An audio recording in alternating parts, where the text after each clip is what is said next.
Bienvenue pour ce best-of de Trafic. Nous sommes à Paris au Palais de Tokyo, qui est l'un des hauts lieux de la création contemporaine. Première bonne nouvelle donc pour ce best-of de Trafic. Pendant l'été, nous irons sur les festivals à la rencontre des meilleurs groupes du moment, comme par exemple Massive Attack et Radiohead. La deuxième bonne nouvelle, c'est que nous allons revivre ensemble, donc durant toute cette soirée, les meilleurs moments de Trafic. Vous savez qu'au mois de juin, Johnny Hallyday au Parc des Princes. Au mois de juillet, les Stones en tournée. Récemment, Lou Reed, Bruce Springsteen. Donc toute la génération des années 60 est encore extrêmement présente. D'ailleurs, pour commencer cette émission, je vous propose de démarrer avant de voir donc Robbie Williams chanter Phil et avant de voir une rencontre entre Robbie Williams et Charles Aznavour, je vous propose une interview de Johnny Hallyday qui est revenu il y a maintenant plusieurs mois sur le tout début de sa carrière et il avait comme guitariste celui qui allait devenir le guitariste légendaire de Led Zeppelin, à savoir Jimmy Page. L'occasion aussi pour Hallyday de parler de Jimi Hendrix. Souvenons-nous. Oh Marie, si tu savais tout le mal que l'on me fait. Oh Marie, si je pouvais dans tes bras nus me reposer.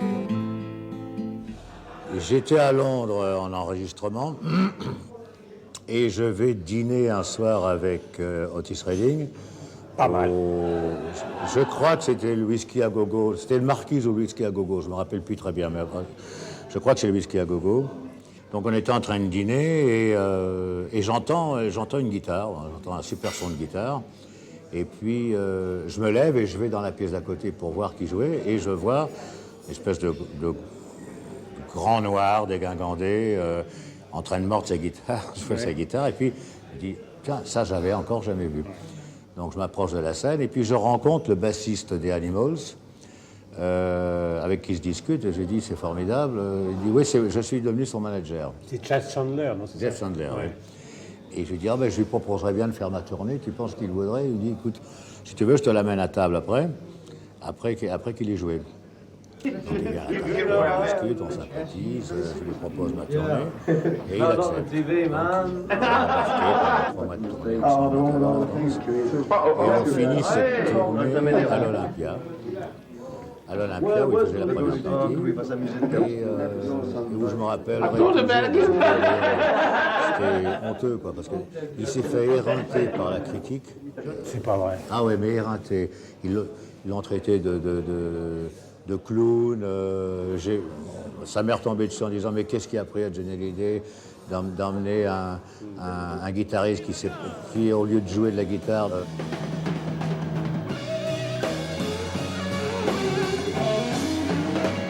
Peter Richard et les plus grands aux États-Unis avant. Et donc Jimmy repart, mais moi je suis resté très très pote avec lui.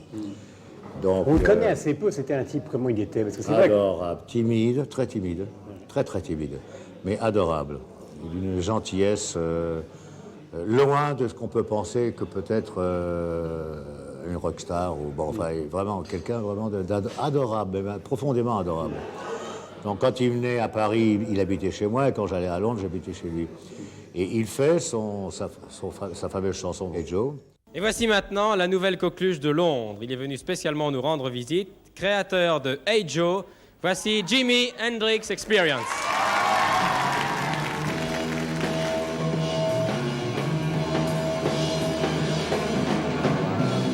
Hey Joe, where you gonna run to now? Where you gonna run to? Hey Joe, I said, where you gonna run to now? Where you gonna go? Et il me dit, tu devrais la faire en français, moi je la fais en anglais, donc je l'enregistre en français à Londres, où il assiste aux séances. Et il revient jouer 1 an et demi après à l'Olympia. Et c'était très drôle parce que son Hey Joe était numéro 1, et mon Hey Joe à moi en français était numéro 1 au même moment. Donc il revient jouer à l'Olympia. Et moi, ce qui m'a dégoûté, c'est que les mêmes critiques qui l'ont vraiment descendu, les mêmes critiques, je dis les mêmes noms, je dirais pas les noms, mais les mêmes noms, on dit quel génie, c'est formidable, le meilleur guitariste qu'on ait jamais entendu, etc. Donc ça, voilà, ça c'était pour la petite anecdote. Hey Joe,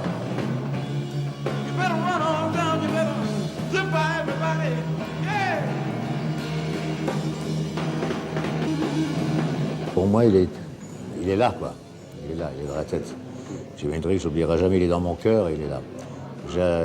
C'est un homme que j'ai adoré. Est-ce que tu sais qu'il dormait avec sa guitare dans son lit? Oui, il aimait sa guitare à ce moment-là. Et est-ce que quand vous vous êtes rencontrés, immédiatement, on pouvait deviner qu'il allait devenir d'abord une superstar mondiale, et deuxièmement, que ça allait se terminer tragiquement? Qu'il allait devenir une star, j'en étais sûr, parce que, tu sais, moi, j'avais un orchestre de 18 musiciens, parce qu'à l'époque, j'avais des trompettes, j'avais un big band, bon, donc, et on jouait quand même très fort. Et lui, il passait en première partie, ils étaient 3 sur scène. Et il avait une montagne d'ampli derrière lui. Je peux te garantir, c'est que nous, à 18, on n'arrivait pas à avoir un niveau sonore aussi fort que lui. Oui, je pensais qu'il allait être une énorme star. Ça, c'était certain. D'abord, ça se voyait dans le public, parce qu'étant inconnu, il faisait un triomphe tous les soirs. Qu'il allait terminer comme il a terminé, non, parce que quand je l'ai connu, on a toujours fumaillé un petit peu des joints ensemble, mais ça s'arrêtait là, quoi. C'était tout. Et je pensais pas que le fait d'avoir le statut de star qu'il a eu par la suite et son départ pour les États-Unis, je pensais pas qu'il allait terminer comme il est terminé, quoi, avec la drogue hard, quoi, surtout.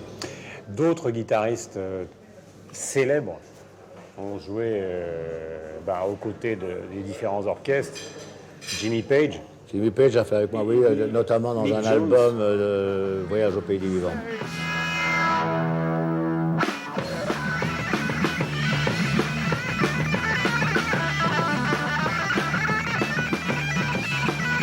Qu'est-ce qui fait la qualité justement de ces guitaristes qui apparaissent comme, disons, plutôt exceptionnels par rapport aux dizaines de guitaristes que des artistes comme vous employez? Qu'est-ce qu'ils ont de plus? Ce sont des gens qui vivent... quand ils jouent, c'est comme quelqu'un qui chante un beau texte. Enfin, ils ont quelque chose en eux que les autres n'ont pas. Tu sais, il y a... les bons, en général, forment des groupes ou deviennent des stars. Les autres qui sont bons aussi, mais qui ont la petite chose en moins, mais qui sont excellents, ils sont musiciens de studio, quoi. C'est ça la différence. Dans l'album qui va sortir, il y a un retour, enfin je ne sais pas si c'est un retour, mais en tout cas sur la vingtaine de chansons qui va être présente au public, il y a beaucoup de choses qui rappellent le rock, et on a l'impression en général que partout dans le monde, c'est en train de revenir. Moi, le rock'n'roll ne m'a jamais quitté. Ben, le rock'n'roll n'est plus le même que dans les années 1960, ça c'est certain. Hein. La musique a évolué, le rock'n'roll a évolué, c'est plus le même rock'n'roll. Mais il y a une base, c'est une mentalité, le rock'n'roll. Demain ce sera le grand jour. Il faudra faire preuve de bravoure, monter au front en première ligne. Oh Marie, je t'en prie, fais-moi un signe. Même les chansons lentes dans le nouvel album, c'est quand même des chansons à tempo assez lourd. J'ai voulu faire des choses, parce que moi j'adore la guitare. J'ai voulu des choses où la guitare soit présente, c'est-à-dire par exemple dans Des Hommes, quand le refrain arrive, j'ai voulu ces gros sons de guitare un petit peu à la Queen. Parce que moi j'aime beaucoup Queen, j'ai beaucoup aimé Freddie Mercury. Donc j'ai toujours aimé ce genre de... C'est limite quoi, hard rock quoi. Hard rock mais avec des mélodies disons plus acceptables, enfin plus écoutables pour un plus grand nombre de public. Bonne chance pour la sortie du disque. Ah bah oui, et puis surtout je suis content d'avoir fait cet album parce que j'ai voulu faire pas mal de chansons scéniques, Ouais. et je crois que C'est réussi. c'est réussi dans le sens où je vais pouvoir quand même faire pas mal de ces chansons-là sur la scène du Parc des Princes l'année prochaine. Voilà. Pour les Pour les 60 ans, Ouais. 2 fois 30. 2 fois 30. Merci Johnny. Nous avons le grand plaisir donc d'accueillir ensemble Carla et Charles. Bonsoir. Quelqu'un qui est une grande star internationale que vous connaissez tous, donc c'est pas la peine d'en rajouter.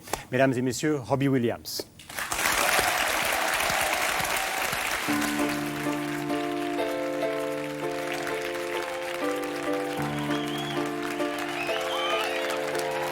Come and hold my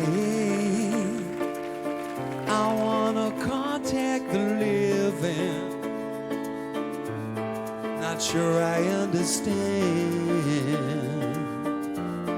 this role I've been given. I sit and talk to God,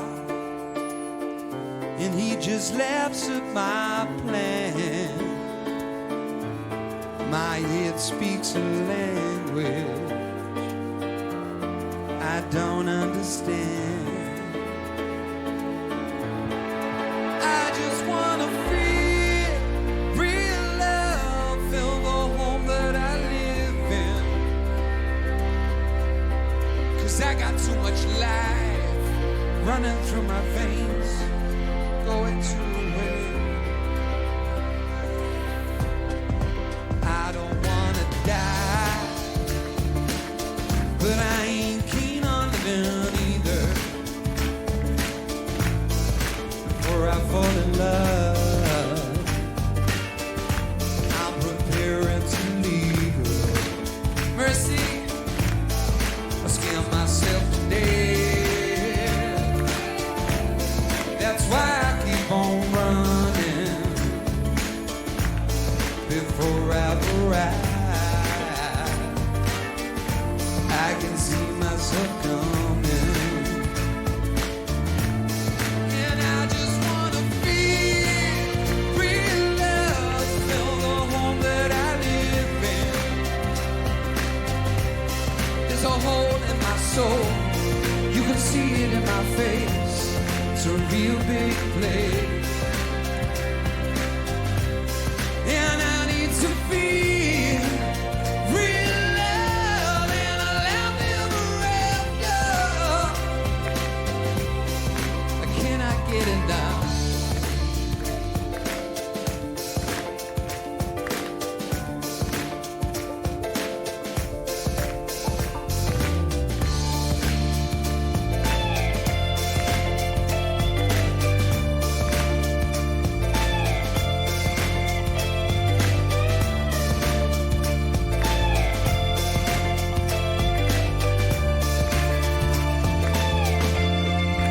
I just wanna feel real love, feel the home that I live in. 'Cause I got too much life running through my veins, going to waste. And I need to feel real love and a love ever after. There's a hole in my soul, you can see it in my face. It's a real big place.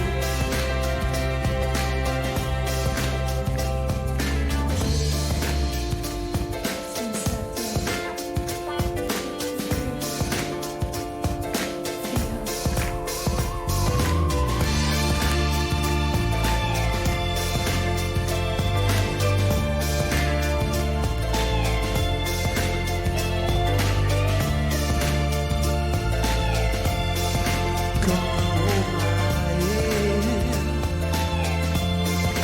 Come on, hold my hand. Come on, hold my hand. Come on, hold my hand. Come on, hold my hand.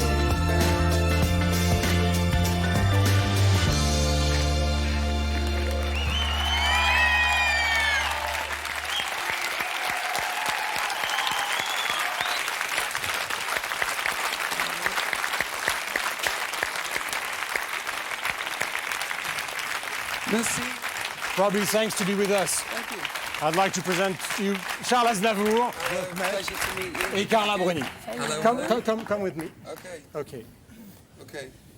Vous savez que vous avez quelque chose de commun avec Charles, Robbie, c'est que vous venez d'enregistrer avant cet album-là un album d'hommage à Sinatra et à Dean Martin et au Rat Pack, à tous ces musiciens que vous adorez. Et lui, il a chanté avec Sinatra. Il a enregistré donc des duos avec Sinatra. Qu'est-ce que ça vous fait de voir le camarade Aznavour comme ça face à vous? Yeah, very, very much. Oui, je l'admire beaucoup. Yeah, I do. As you can see, Comme vous voyez, je I'm very suis tongue-tied, and ému, ça m'empêche de you know, parler. and Carla, Ouais. you know, two very special people right in front Ça of me me. fait également I don't plaisir know de where voir to look. Carla. Je l'ai découvert à travers une face qui m'intéressait particulièrement, puisque nous en sommes l'éditeur. Il a interprété la mère de Charles Trenet. Oui, absolument. Et il en a fait un succès, une fois encore, à travers le monde. D'ailleurs, dans le DVD qui vous est consacré, qui est un film de la BBC, Robbie Williams, où on vous voit, il y a énormément de séquences où on vous voit travailler comme un acharné. Alors que les gens ont une image de vous, parfois, pardonnez-moi les expressions, mais de déconneurs futiles. C'est exactement le contraire. On vous voit pendant les tournées répéter les chansons pendant des heures. No. The only time that I work hard is in front of the cameras, so Je ne people travaille think dur I quand work il y a hard. une caméra, comme ça les gens croient que je travaille dur tout Non, le mais temps. c'est pas vrai. No, you know, I mean, right. Lui, il a l'œil, hein, plus que moi, il sait. Ah Non, non, mais il- moi je vois pas la répétition. Enfin, vous Je voyez vois- le résultat. Le résultat, mais on n'est pas obligé de répéter 40 heures pour avoir le résultat. Il y a le talent qui joue aussi. Et puis il y a des gens qui pensent en faisant autre chose. Et peut-être que c'est son cas. L'une des raisons pour lesquelles nous sommes au Palais de Tokyo, d'abord, c'est parce que nous les aimons beaucoup. Puis il y a une exposition de deux artistes, vous voyez, qui ont recréé donc des pochettes célèbres de l'histoire du rock. Ici, la célèbre pochette d'un des albums des Beatles. Vous voyez, l'exposition s'appelle Live. En fait, ils ont gardé les artistes vivants, Paul McCartney et Ringo Starr, et ont disparu George Harrison, vous le savez, et John Lennon. Et puis, donc, il y a la même chose avec Nirvana, la même chose avec les Doors pour Morrison Hotel, la même chose avec les Ramones. Suite donc de ce best-of de Trafic, vous allez découvrir Keith Richards et Mick Jagger, parler de leur relation, de leur vie, des Stones, ils sont en tournée. C'est la plus grosse tournée du monde avec Paul McCartney actuellement. Nous parlerons avec Jean-Louis Aubert aussi, que nous avons reçu au début de l'année, c'est avec Marianne Faithfull. Et puis pour démarrer cette deuxième partie de Trafic, spéciale Led Zeppelin, La puissance et la gloire, article de Nick Kent dans Rock and Folk. Donc vous voyez Jimmy Page, qui est le guitariste de Led Zeppelin. Il y a un double DVD avec 5h30 de concert dans les plus grands moments ou dans les plus grands stades du monde. L'équivalent, je fais de la promo, mais après tout pourquoi pas, l'équivalent donc avec le double CD. Et puis la même chose pour les Beatles, c'est une anthologie en DVD avec des moments donc filmés que vous retrouverez pratiquement exclusivement dans cette anthologie. Nous démarrons donc cette deuxième partie de Trafic avec une rencontre et c'est Jimmy Page qui est au cœur de cette interview.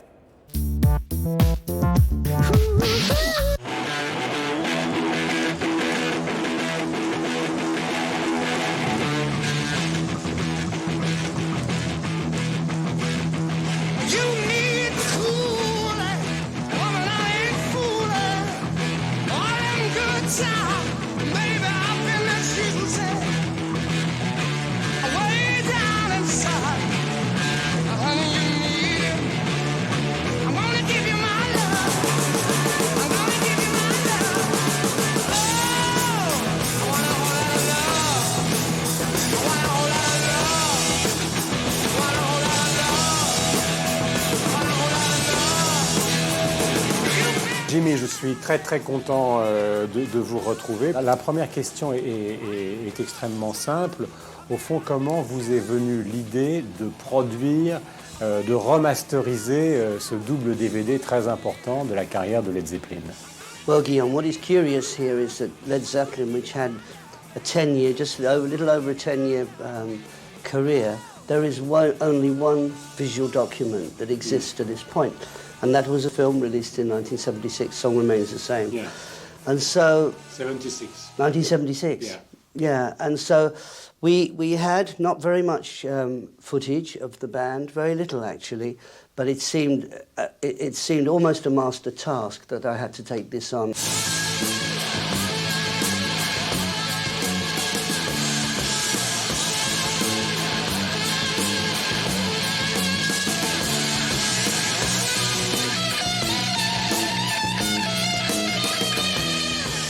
Comment on peut expliquer, parce que c'est ce qui a été la caractéristique de Led Zeppelin au départ, la fabrication du son, c'est-à-dire 4 hommes et cette espèce d'ultra-puissance et en même temps de lyrisme? We have to say that although there are a number of really interesting and groundbreaking recording techniques that we used and embellishments and filigree, as to the effects, you still rely upon the musicians. And you know, when you had somebody who, like John Bonham, who was such a master craftsman as a drummer, he was. I mean, there's no doubt about the fact that he was the greatest drummer who ever lived in rock and roll for his imagination, his power and his technique. And I'd say that out of rock and roll too, he's one of the greatest drummers that ever lived, you know, without doubt. So having the ability of having John Paul Jones, who was a session player, who really had the control within the studio, you know, and the discipline, much the same as I did, and Robert with that wonderful voice and delivery, and John Paul Jones. The thing is, you can get 4 individual musicians that are all really shining in their own light. But you see, the magic of Led Zeppelin was the fact that the 4 of us came together and created another element, a 5th element. And that is the thing which is uncharted and I can't explain. But that's something, you know, from above, really, that came to help us.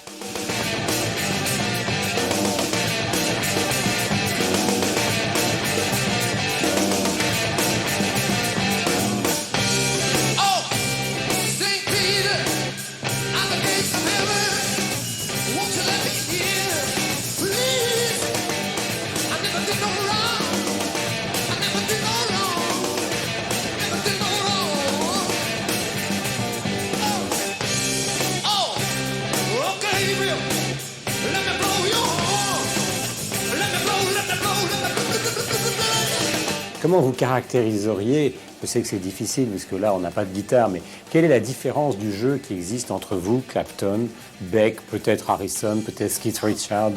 Quelle est la différence en fait entre vous tous? Everyone has their own way of playing it, which is fantastic. And because everyone has their own way of playing it, they also have their own way of what they're receiving in, of what sorts of music. You know, I mean, somebody might say, I listen to the blues, but what he listens to in the blues, this chap over here might listen to a totally different aspect of it, and his interpretation to the guitar will be different to this man's.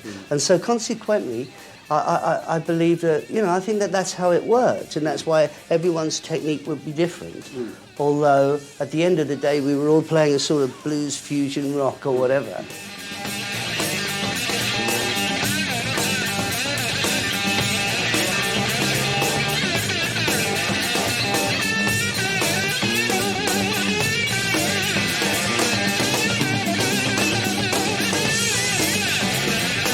Le fait d'avoir été avant les Yardbirds, avant Led Zeppelin, un musicien de studio, c'est-à-dire vous avez joué, moi j'ai pris des petites notes, vous avez joué avec des chanteurs français de variété, avec des chanteurs français de rock and roll. I played with Michel Polnareff, Eddie Mitchell, Johnny Hallyday, and Françoise Hardy. Now I tell you, I bet Françoise Hardy doesn't know that on her record she had the guitarist who's going to be in Led Zeppelin. But it's true, you know. Yeah.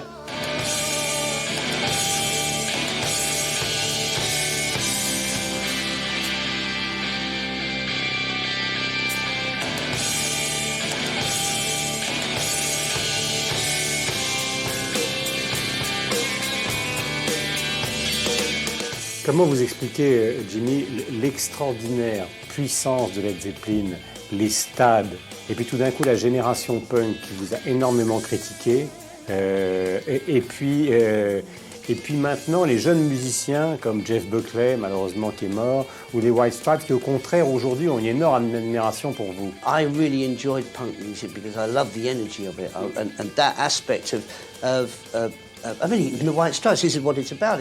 It's that raw energy of rock and roll, which was the thing that was going on in the 50s, the thing that pulled me into the speakers of the hi-fi. It wasn't a hi-fi, actually, it was a lo-fi, but pulling me in to seduce me. That aspect of it is always going to be there. But look at the hypocrisy of it. Yes, you had Johnny Rotten and the Sex Pistols, who actually wanted, afterwards in his solo career, was doing Kashmir. And he wanted to record Kashmir. So the reality of it was, it's so easy to make a fuss and to knock the previous generation of musicians or whatever. But I didn't care, because I knew what we'd done was really good.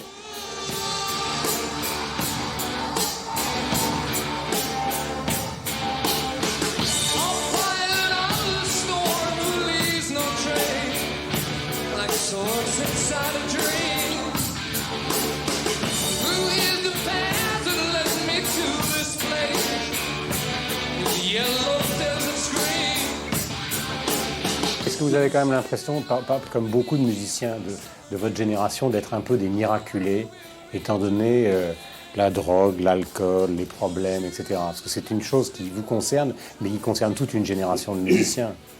It certainly was. It certainly was because from the 1960s and certainly through the 70s, that was Crazy. It was crazy. It was a rock and roll crazy lifestyle. And you keep hearing about that resurging in music all the way through.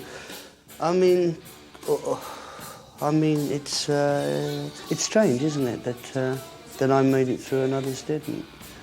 You know, maybe that's my path. My path was to be in Led Zeppelin. My path was to form it. My path was still to be here now. Yeah, we lost a lot of good friends along the way, didn't we, in music, you know?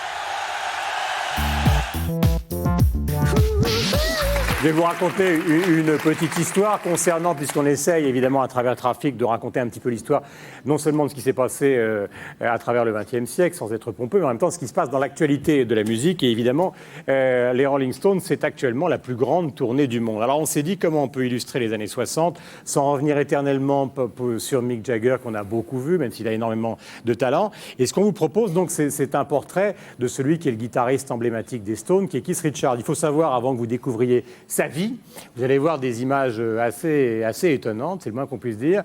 Il faut rappeler que ces deux garçons se sont rencontrés un jour sur un quai de gare à Dartford. C'était une petite ville de la banlieue de Londres. Et tout d'un coup, il y en a un qui avait les oreilles comme ça, c'est-à-dire Keith Richards, qui avait un petit peu d'acné, qui en a vu un qui était plus joli et qui se promenait avec un disque de Chuck Berry, c'était Mick Jagger. Et c'est comme ça qu'a commencé l'histoire des Stones. Vous découvrez ce portrait donc de Keith Richards qui a été réalisé par Frédéric Lecomte. Le voici.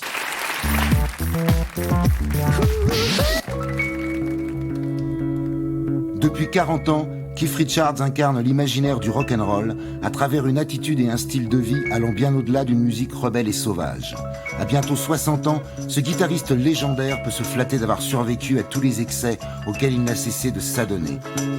Avec sa gueule de guenon qui s'est envoyé d'un seul coup tout le stock de l'armoire à pharmacie, Keith Richards est toujours vivant, debout, arc-bouté, les mains comme des battoirs et raflant les cordes de sa guitare en perpétuel porte-à-faux.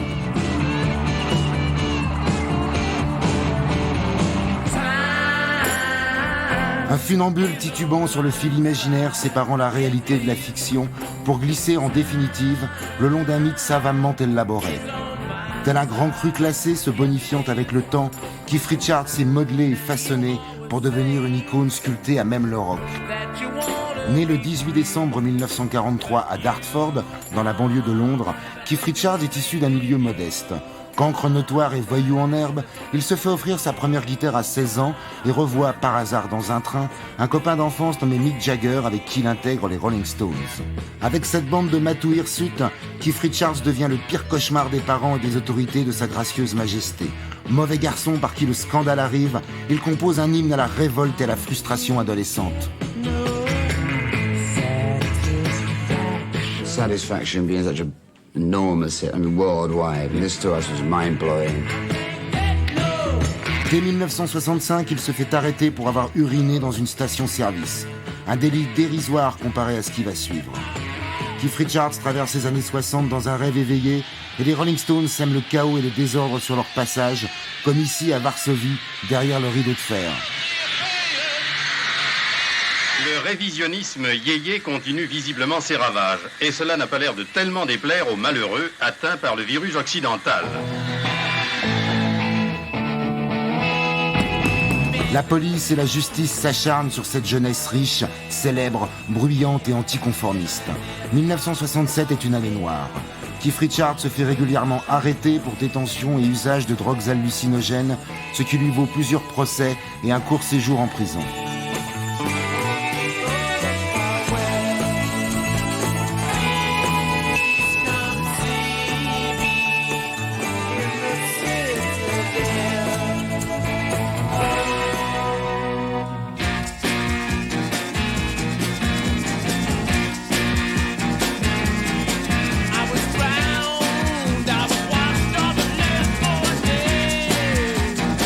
À la fin des années 60, Keith Richards n'est pas encore un mythe vivant.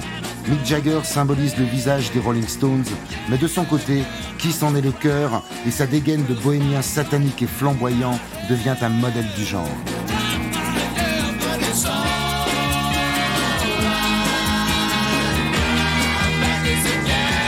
Et c'est sans scrupule qu'il vole la petite amie de Brian Jones, Anita Pallenberg, égérie sulfureuse, mannequin et actrice avec qui il mène une vie dissolue, placée sous le signe d'une débauche outrancière.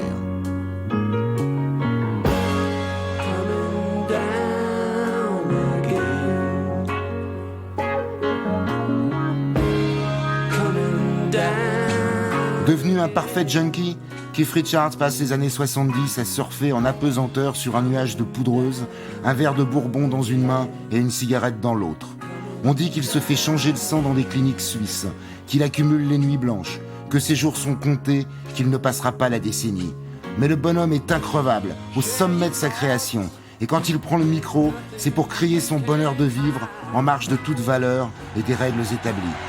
Et maintenant, Keith Richards va chanter pour vous. Avec.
In a way, because if you play it, you actually become happy. This is even in the worst of circumstances. You know, there's a little, magical bounce on it. That I wrote it actually one afternoon, and when we were cutting Exile on Main Street in France, because the studio was in my basement. Savoir rester heureux dans les pires circonstances. Keith Richards en a bien besoin en 1977, quand il se fait arrêter à Toronto pour trafic et usage d'héroïne, suite à une descente de police musclée dans la chambre d'hôtel qu'il partage avec Anita Pallenberg. Le guitariste risque 10 ans de prison ferme et son avenir est plus sombre que jamais. Il est finalement condamné au terme de 2 ans de procédure à donner symboliquement un concert de charité au profit des aveugles. Entre-temps, il décide de se désintoxiquer et publie son premier 45 tours solo.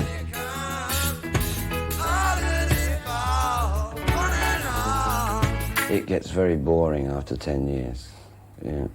And you realize that everybody you know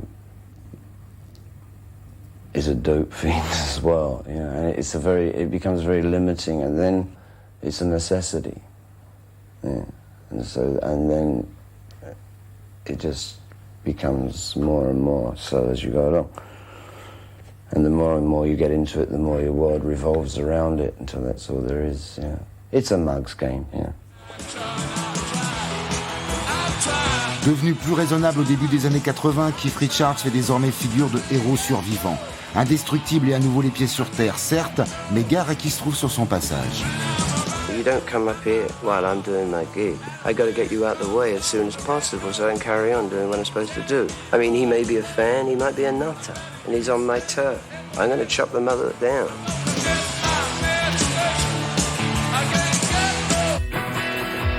Après avoir exorcisé ses pires démons, Keith Richards doit mener un nouveau combat, celui qui l'oppose à son alter ego, Mick Jagger. Les deux hommes ne se supportent plus et Keith parle de 3e guerre mondiale.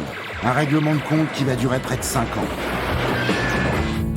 In the middle 80s, then Mick and I look at it now and I say we had to bust. One of us had to bust out. We was getting too frustrated with the stopping and starting. And the Rolling Stones, is that all I do? Les Rolling Stones au point mort, Keith Richards décide de fonder un nouveau groupe, les Expensive Winos, pochetrons de luxe, avec qui il enregistre 2 albums et part en tournée. Le mythe vole désormais de ses propres ailes.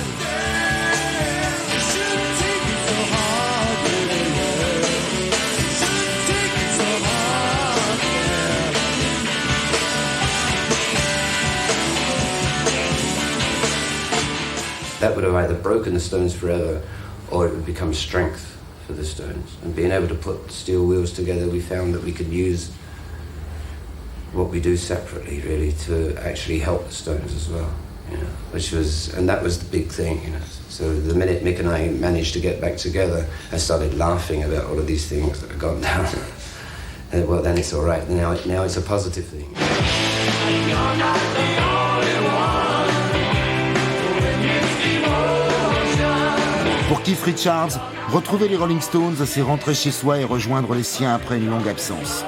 Visiblement heureux, dans son élément naturel et toujours d'attaque, le vieux briscard cultive soigneusement son image de rebelle assagie.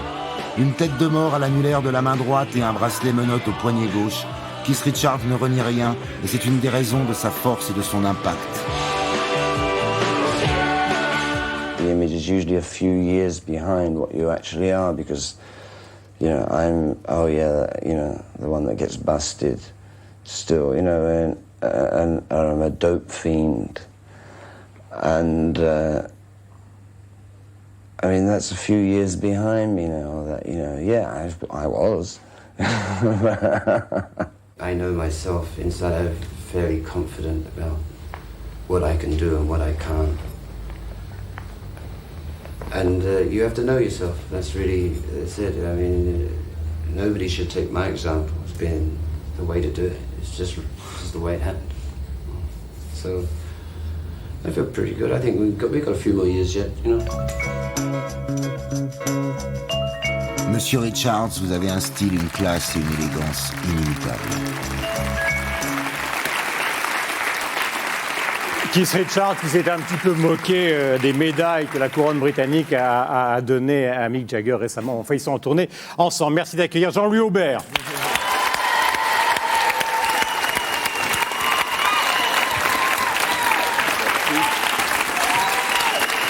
Le CD Comme un accord. Alors, il y a beaucoup, Jean-Louis, de chansons qui sont des chansons très personnelles. Il y en a au moins 4 qui sont directement liées à l'amour, à la compagne. Et puis j'ai trouvé une petite phrase qui m'a à un moment quand même interloqué. C'est quand vous parlez de la persévérance à un moment. Parce que vous avez été à la base peut-être du plus grand groupe français, en tout cas du plus populaire, qui était Téléphone. Et quelle est la persévérance qui les a poussés à continuer, alors qu'on l'a vu dans le sujet, ils se sont quand même beaucoup engueulés l'un et l'autre. Est-ce qu'on a une idée de ça? Non, mais sans être à l'intérieur. Pas dans l'anticardet, mais moi je pense qu'ils sont inséparables parce que le couple Mick Jagger a créé un Mick Jagger, c'est-à-dire c'est même plus un chanteur, c'est une icône. Et Keith Richards, c'est un artisan, c'est-à-dire qu'il y a beaucoup de bons guitaristes, il y a beaucoup de guitaristes qui savent tout jouer, mais personne ne peut jouer comme Keith Richards. Et c'est un peu comme les bluesmen, c'est-à-dire que c'est d'avoir joué toute sa vie et dans tous les états, les mêmes accords, d'une manière spéciale, qui donne un son vraiment unique, quoi. On peut s'approcher, mais il faut vraiment l'avoir joué aussi longtemps que lui pour Est-ce qu'on peut avoir une idée de démonstration de ce que ça peut être que le style de Keith Richards, d'expliquer un petit peu, comme tout à l'heure, ce que faisait... Moi, je ne suis pas un expert. Par contre, je peux vous montrer... moi, je ne suis pas un expert, vous auriez dû avis. J'ai des copains qui jouent très bien le Keith Richards. Par contre, il a quelque chose qui lui donne cette attitude très... C'est-à-dire, comme il était très... et un peu paresseux, vous savez, il est toujours comme ça.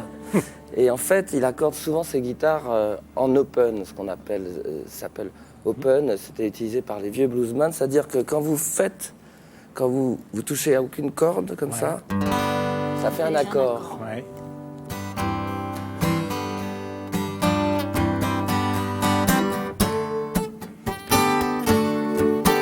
Et vous voyez, c'est assez facile en fait.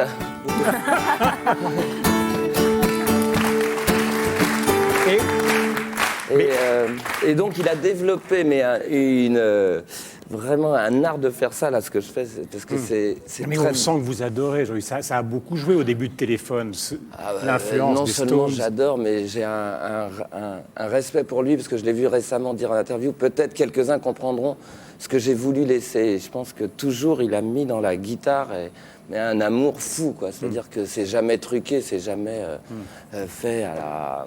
C'est très, très, très, très fouillé, très, très... Je pense qu'il doit jouer énormément les titres avant de les enregistrer. Et il y a une chose, pour revenir à l'album Le Vôtre, il y a toujours eu dans la carrière des Stones un mélange entre des choses comme Jumping Jack Flash, etc., et puis des titres beaucoup plus tranquilles, Angie, Sister Morphine, etc., etc. Et ça aussi, cette couleur-là de musique, on sent que c'est quelque chose qui vous plaît beaucoup. Plus maintenant qu'à l'époque de Téléphone. Vous jouez des... C'est vrai ou pas? Bah oui, en fait, la balade, ce qu'on appelle la balade, le morceau, c'est très émouvant, et et c'est souvent un peu élevant aussi, donc avec l'âge, je pense que ça correspond bien à ce qu'on a envie de faire. Oui. On va aller voir dans un instant Mick Jagger, que j'avais rencontré à Londres en 1995. Non, Michel. Oui, Michel Jagger. Donc à Londres, qui va raconter un petit peu les liens qu'il a eu avec Keith Richards. Mais auparavant, je voudrais vous demander, William, parce que c'est une question éternelle, est-ce qu'on est Beatles ou est-ce qu'on est Stones? Est-ce que vous faites une différence entre les deux, fondamentale? Il y a beaucoup de musiciens qui considèrent qu'il y a une différence fondamentale entre eux. Bien sûr. Les Stones, c'était plus dans la rue, c'était moins sophistiqué. Les Beatles, avec le travail qu'ils ont fait, avec les arrangements, etc., c'est une recherche différente. Les Stones, c'était beaucoup plus proche de la rue, beaucoup plus proche du blues. Ils sont restés plus sexy aussi, quand même, non? Oui, aussi. Surtout plus animal. C'est animal, ouais. les Stones. Ouais. Ça il y a le sourire qui vient, c'est vrai.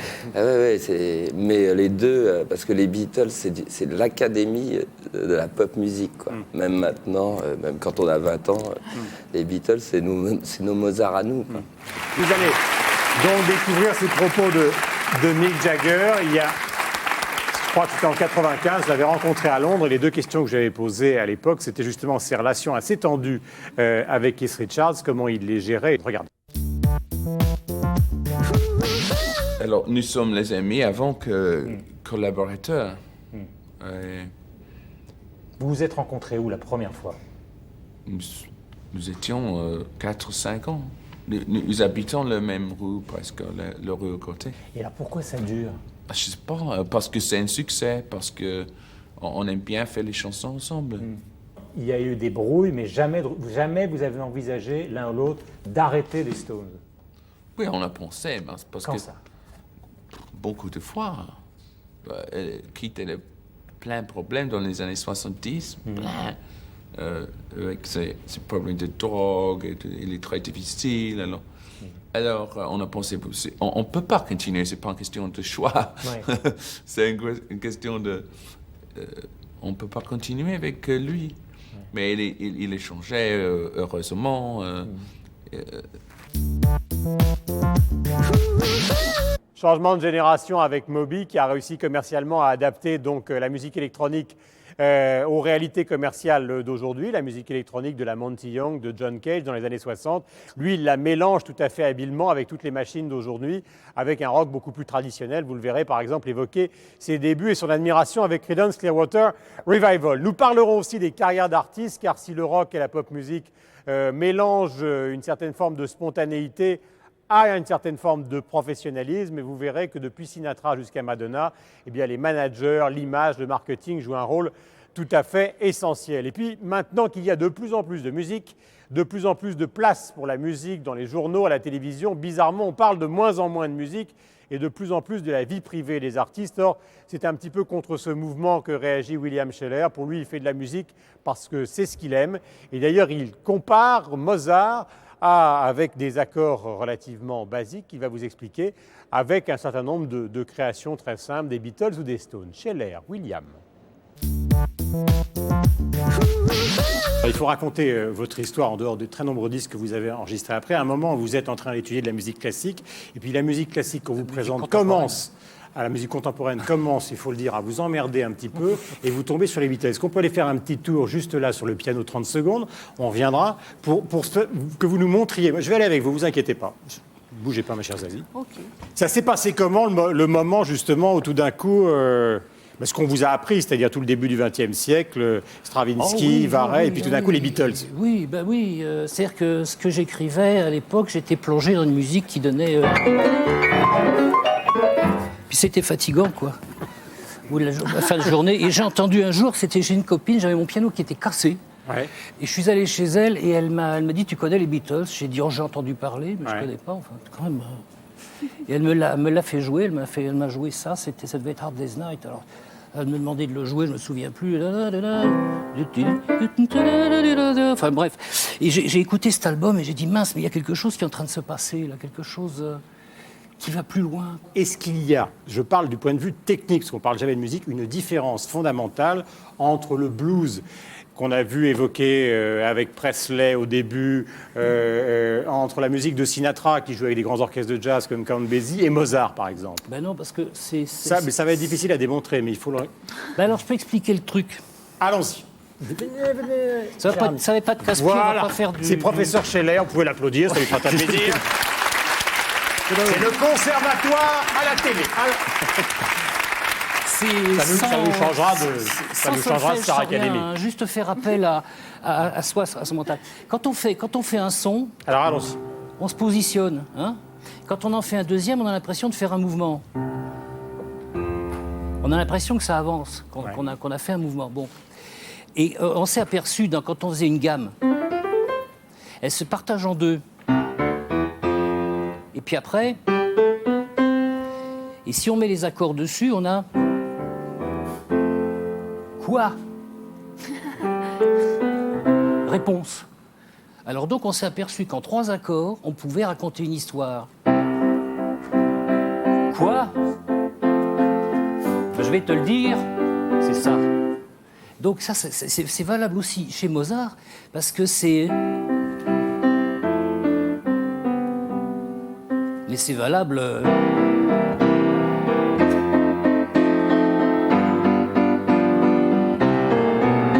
C'est la même chose. Et le fameux ketchup dans le hamburger, c'était un truc ironique au départ? Oui, c'était un peu pour un pastiche de... On entendait beaucoup de chansons avec des textes anglais à l'époque. Ouais, mais ça, c'est la même chose, mais ça prend sur des mineurs. Ouais.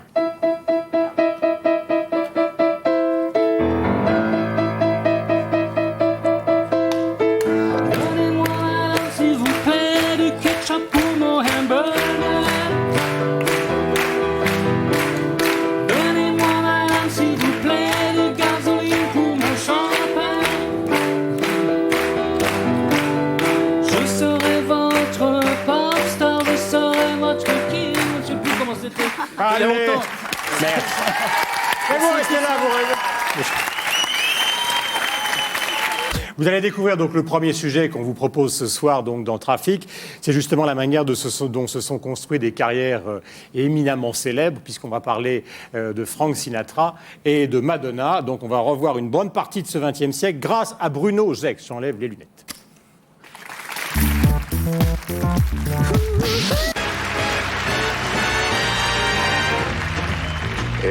Bien avant le virtuel et le clip vidéo, Sinatra est la première pop star du XXe siècle. 25 ans avant les Beatles, ce chanteur de jazz à la voix d'or invente l'idolâtrie et fabrique l'hystérie collective. En 1943, ce fils d'immigrés siciliens qui paye des filles pour pleurer à ses concerts incarne le rêve américain de l'après-guerre.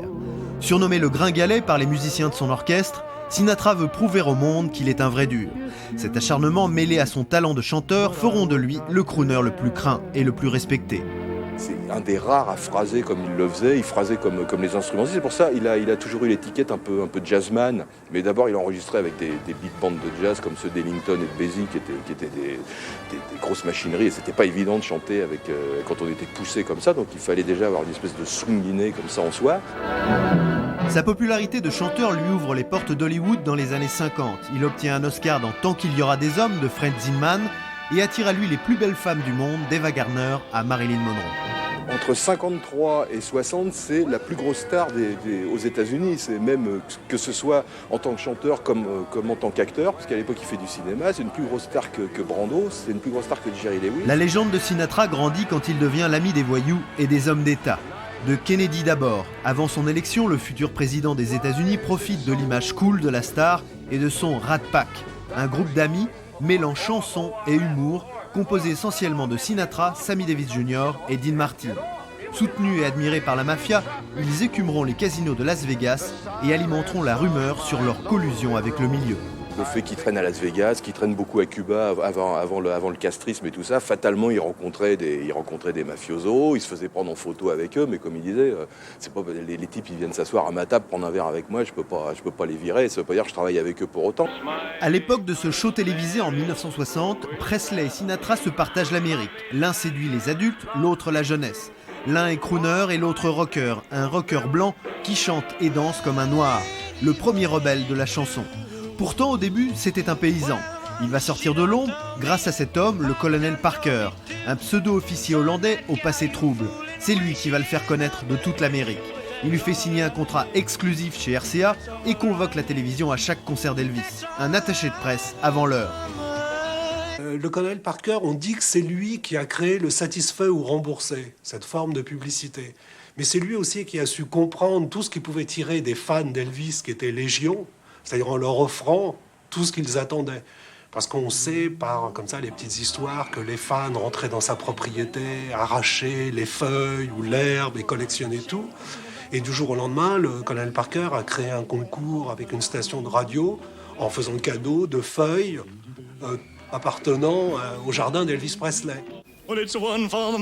Parker, l'homme d'affaires avisé, invente le merchandising. Il crée les objets qui vont populariser l'image d'Elvis. Surfant sur sa notoriété de chanteur, Parker oriente son poulain vers la télévision et le cinéma. Entre 56 et 68, Elvis tourne dans 28 films, de véritables outils promotionnels qui le révèlent au grand public et font de ses tubes des chansons cultes.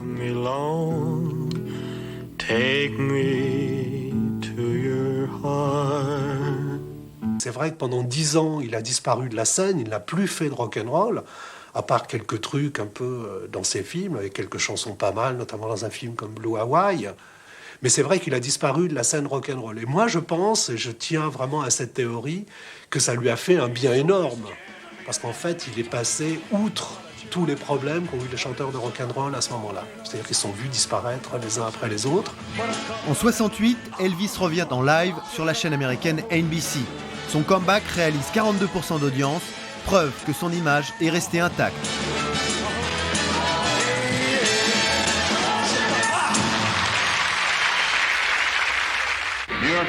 Les policiers new-yorkais ont l'ordre de protéger les Beatles dans leur hôtel.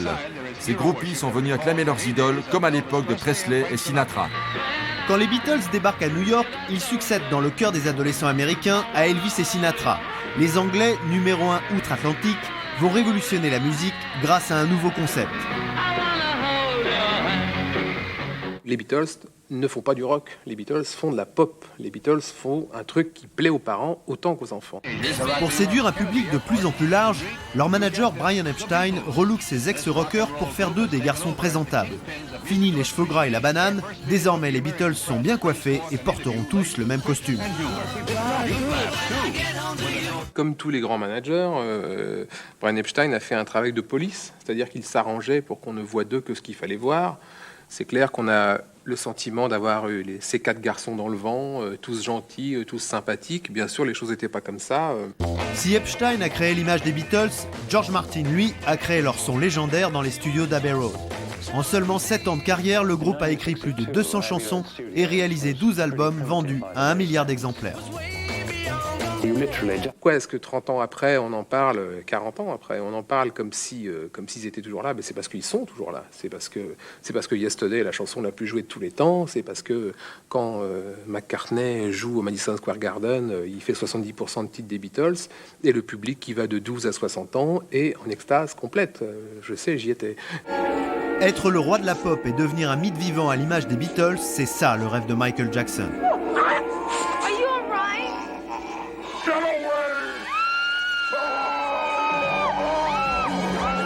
En En 82, avec Thriller, il est à l'apogée de sa gloire. Vendu à 45 millions d'exemplaires, ce disque bat tous les records de vente.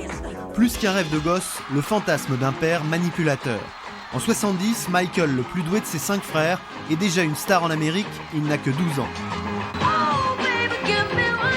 Poussé par sa famille et le patron de sa maison de disques, il fait une carrière fulgurante grâce à la télévision et à l'arrivée du clip au début des années 80. Michael Jackson, premier chanteur noir à être diffusé sur MTV, est un artiste de l'image, au point de reproduire en concert ses propres vidéos.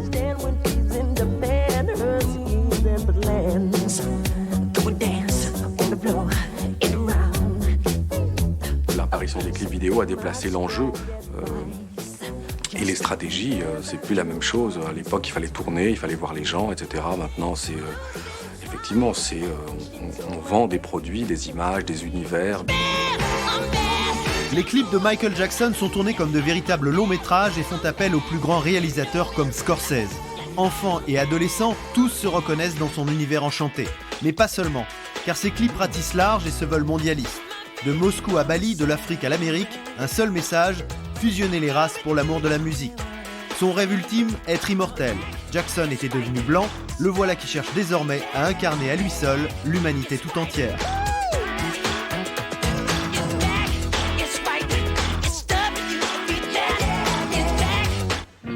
New York, début des années 80, Madonna fréquente les nuits gays et branchées de la capitale. C'est ici, dans ces clubs, qu'elle se fait remarquer par la maison de disques des Ramones, un groupe punk. Comme Michael Jackson, Madonna a le don pour se métamorphoser. Je crois que pour comprendre le succès de Madonna, c'est-à-dire le succès populaire, planétaire, son statut quasi mythologique acquis en 20 ans, il faut peut-être analyser ce que c'est que son parcours, quoi. C'est quelqu'un qui vient de la classe très moyenne des États-Unis et puis qui s'est construit de façon systématique. Ça veut dire qui s'est fabriqué, qui s'est transformé, comme les Grecs, la fabrication de l'éphébe en Grèce. Un vrai caméléon qui va surfer sur toutes les modes vestimentaires. Provocante dans Like a Virgin, elle est moitié punk, moitié midinette. Elle joue son propre rôle dans Recherche Suzanne désespérément, un film qui l'a fait connaître du grand public.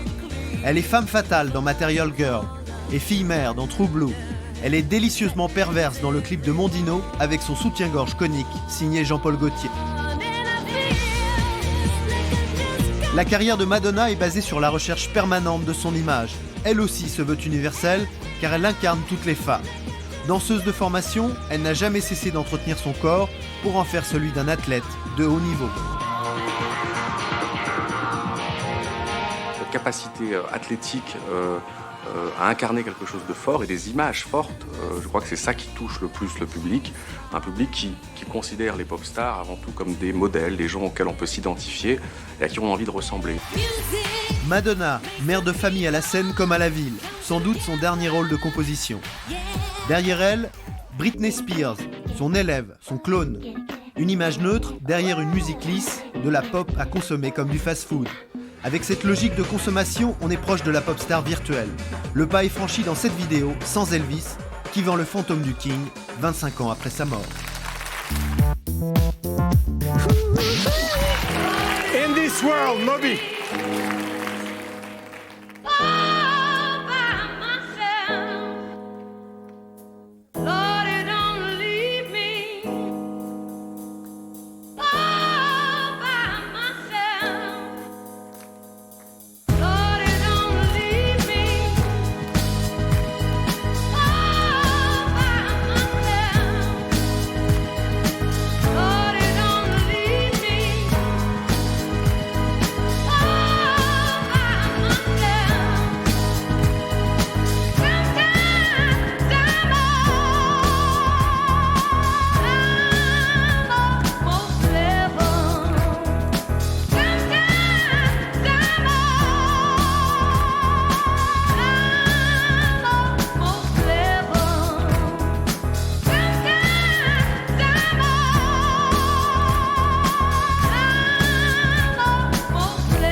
me raconter à tout le monde cette histoire du disque de Creedence Clearwater Revival qui a joué un rôle important dans votre carrière. C'est ce groupe américain. Tout d'un coup, vous entendez, vous êtes dans une voiture, la radio, c'est pas terrible, et vous entendez Proud Mary, et tout d'un coup, vous vous dites, ça y est.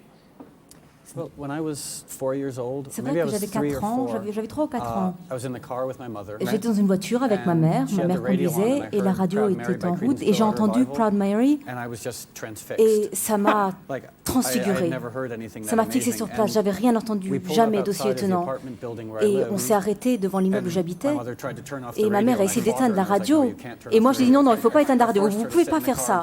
Je suis restée dans la voiture jusqu'à ce que la chanson soit finie.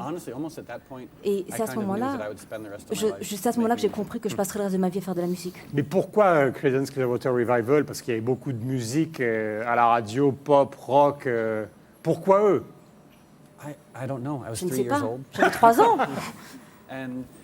Et c'était la première fois que j'avais entendu un morceau de musique qui me touchait autant. Je ne sais pas ce qui était particulier. Peut-être parce que c'était simple, limpide. Parce que les enfants ont une réponse différente à la musique, et une réponse naïve, une réponse innocente. Alors peut-être qu'à un niveau innocent, je répondais à quelque chose de simple et de limpide. Vous jouez encore un peu de guitare de temps en temps pour composer l'album Most of the songs I write on guitar. Oui, c'est à la guitare que je fais la plupart des chansons. Alors, je vous signale que tout ça, c'est totalement improvisé. On va voir si ça marche. J'ai comme assistante, donc... What do you want me to play? Ah bah, ce que vous voulez. Quoi? Ouais, ok, allons-y, mon petit vieux. C'est unplug, c'est trafic. Vous faites ce que vous voulez. Vous avez un pianiste. Vous voulez un pianiste? Ah si! Piano. Chez-les. Allez, un peu de piano. Je ne sais pas dans quel temps il va jouer. Mais si, allez, on essaye. On y va. Can you hear the guitar through the PA? Ah oui, est-ce qu'on peut électrifier la guitare? On fait tout, ici c'est ça qui est bien, pardon monsieur le caméraman. Est-ce qu'il c'est possible d'électrifier la guitare? Merci. Voilà. Bon, évidemment, Zazie, je peux vous demander... Non, non. C'est pas moi qui vais chanter, les garçons, hein, parce que... Let's just pick a key and play in a certain key. Bon, je choisis une note et je commence. A minor? Oui. Ouais. Proud Mary, par exemple, ça donne quoi? Des années après, de 4 ans à 36 ans, Proud Mary, ça donne quoi? Voilà.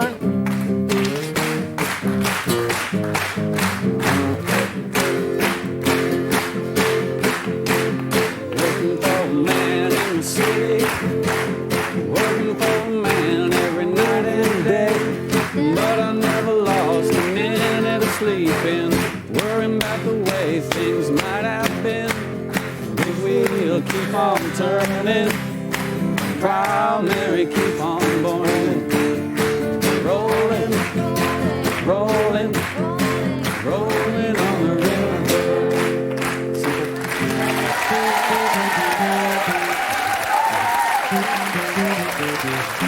Vous pouvez pas savoir ce qu'on est content de vous voir en France.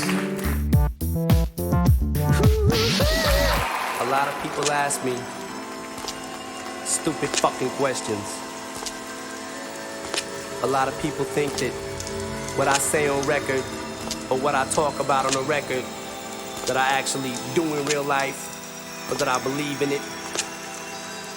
Or if I say that I want to kill somebody, that I'm actually gonna do it or that I believe in it. Well, shit, if you believe that, then I'll kill you. Please stand up. Please stand up. Will Smith don't got a cuss in his rap to sell records. Well, I do. But fuck him and fuck you too. Think I give a damn about a Grammy? Half you players can't even stomach me, let alone stand me. But Slim, what if you win? Wouldn't it be weird? Why? So you guys can just lie to get me here. So y'all can sit me here next to Britney Spears. Take Christina Aguilera, better switch me chairs. So I can sit next to Carson Daly and Fred Durst. And hear him argue over who she gave that to first. Fucking bitch put me on blast on MTV. But I think he's married to Kim Hee. I should download the audio on MP3 and show the whole world how you gave him an MPD. I'm sick of you little bullet boy groups. All you do is annoying me, so I have been sent here to destroy you. And there's a million of us just like me, who cuss like me, who just don't give a fuck like me, dress like me, walk, talk, and act like me. It just might be the next best thing. But not quite me. I'm Slim Shady, yes, I'm the real Shady. All you other Slim Shadys are just imitated. So won't the real Slim Shady please stand up? Please stand up. Please stand up. I'm Slim Shady, yes,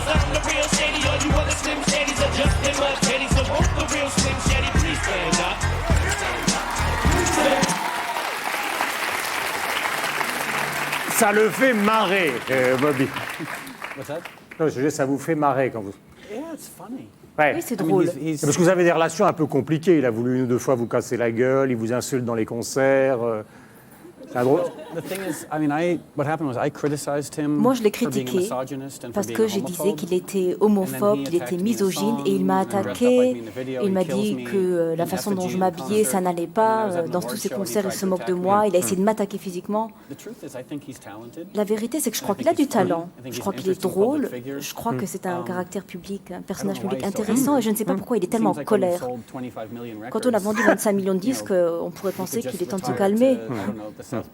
Il est temps de partir pour une île du Sud-Pacifique et manger des noix de coco et être tranquille. Je reprends le titre d'un des disques de Zazie. Vous êtes incroyablement zen, parce que beaucoup d'artistes auraient affaire à un rival comme ça qui lui tape dessus. Il serait un peu nerveux. Vous avez l'air...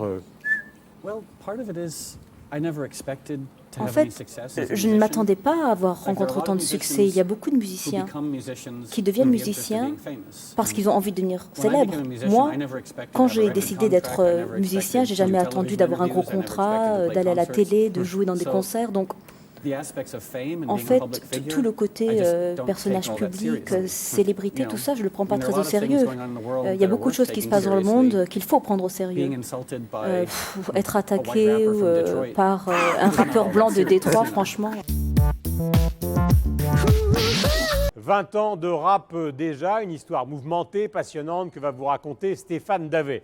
Conversation donc avec IAM, qui est un peu l'espoir du rap en France à la rentrée, puisqu'on attend un nouvel album. Et le rap français se porte actuellement plus ou moins bien, car il y a de plus en plus de musiciens qui préfèrent la célébrité à la musique. Sur la scène américaine, il y a le triomphe évidemment d'Eminem, et puis il y a aussi beaucoup d'interrogations, car une grande partie de ce rap, qui a été dominé par les artistes majeurs pendant des années, sombre maintenant dans le commerce et dans l'excès. C'est en tout cas le point de vue de l'un de ceux qui représentent la nouvelle écriture aux États-Unis. C'est Nas que vous allez découvrir. Puis il y a tout un aspect de la musique dont on n'a pas encore parlé, qui provient du blues, puis du rhythm blues, puis de gens par exemple comme Marvin Gaye. Et l'une des meilleures, peut-être probablement, en tout cas c'est le sentiment que j'ai, l'une des découvertes les plus passionnantes de cette année, ça a été la jeune chanteuse Miss Dynamite.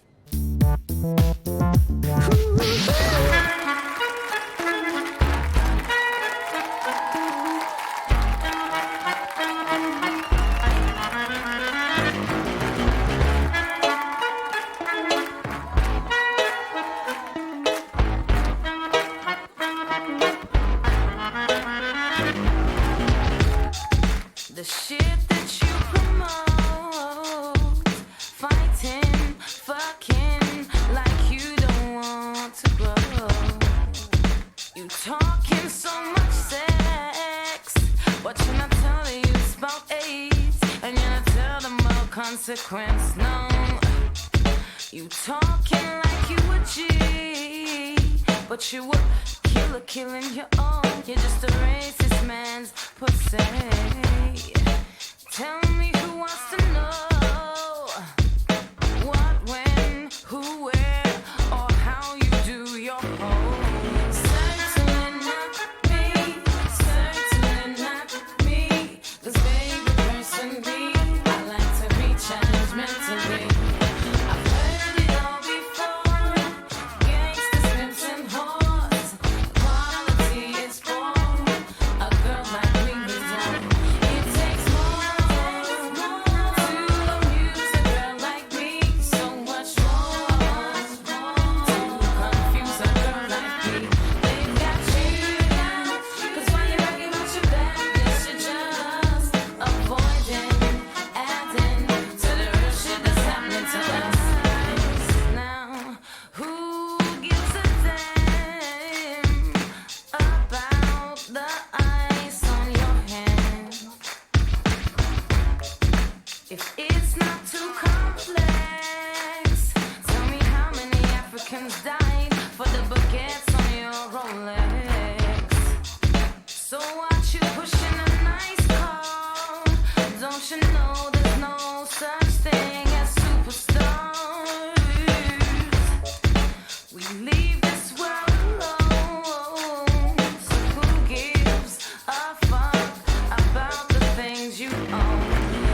Mrs. Dynamite.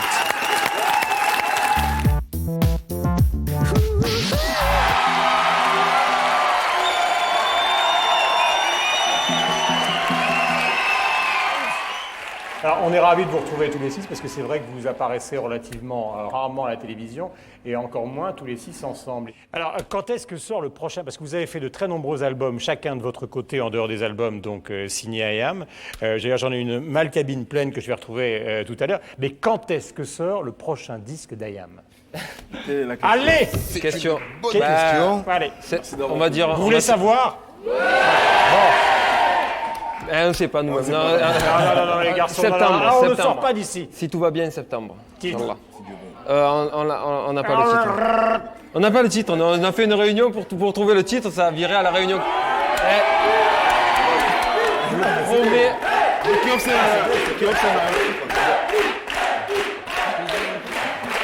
Il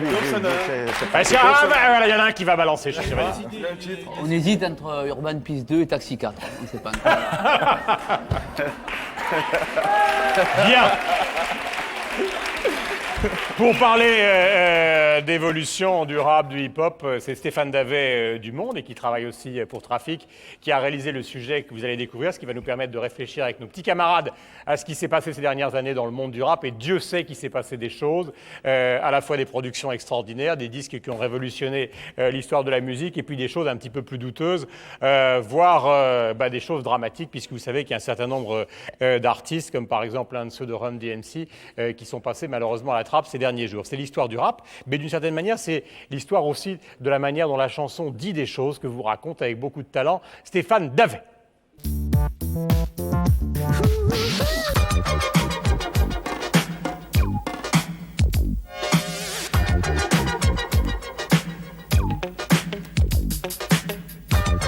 Par essence, le rap proclame sa volonté de parler.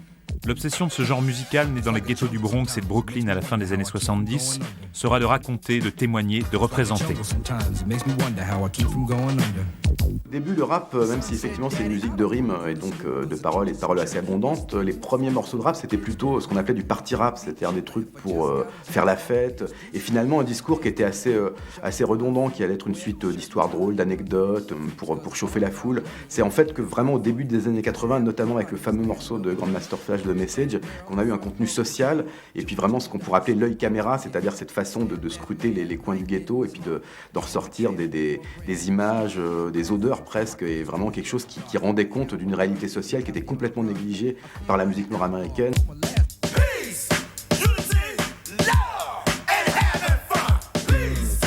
Le hip-hop assume sa filiation avec le funk, la soul et le jazz, mais n'hésite pas à aller de l'avant. Devenu à partir du milieu des années 80 une des sources de revenus majeures de l'industrie phonographique, le rap ne coupe pas pour autant ses racines de la rue. Le genre multiplie les facettes, mais garde sa pertinence. Des auteurs importants posent leurs pattes, comme Rakim ou KRS-One.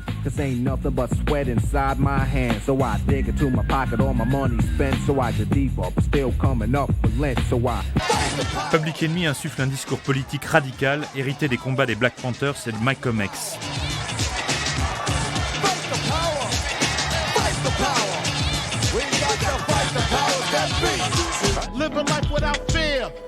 Le gangsta rap de Notorious Big et Tupac adopte un sens hollywoodien de la surenchère.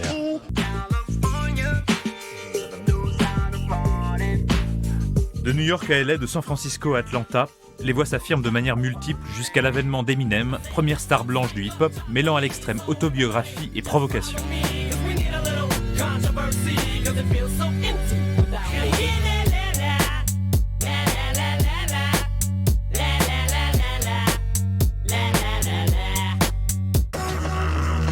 En France, la jeunesse des cités va rapidement s'identifier à cette musique et ces mots des quartiers difficiles new-yorkais. Dans l'insouciance générale, les fléaux s'installent normal. Dans mon quartier, la violence devient un acte trop banal. Alors, partir un peu dans les banlieues, regarde ta jeunesse dans les yeux. Si la fascination entraîne d'abord un certain mimétisme, les rappeurs d'ici finiront par trouver leur voix. Il y avait quelque chose à faire si on adaptait cette espèce de réalité américaine, à savoir on vient d'un ghetto, on part de notre réalité. Si on adaptait ça à la France, avec des mots français, ça pouvait être intéressant. Et c'est très vite devenu quelque chose de passionnant parce que justement, des groupes comme NTM, un petit peu après, des gens comme IAM, Solar aussi, ont compris que l'intérêt, c'était pas de copier le texte en lui-même, mais de reprendre en fait ce qu'il y avait de meilleur, c'est-à-dire une attitude générale qui est, on parle d'une réalité sociale qu'on vit avec nos mots à nous.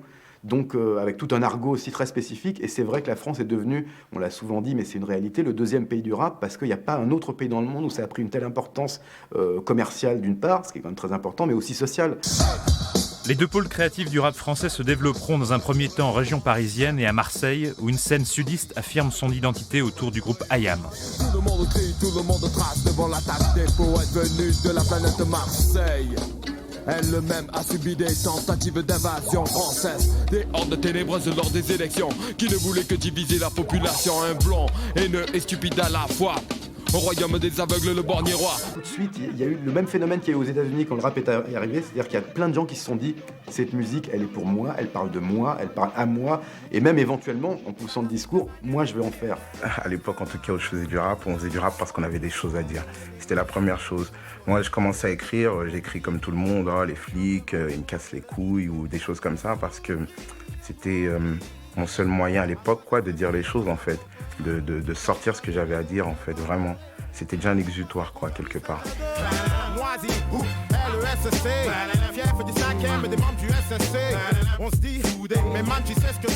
On peut faire bouger la tête avec les mots, faire des instruments de nos mots carrément, faire que les sonorités sonnent presque comme des beats en fait.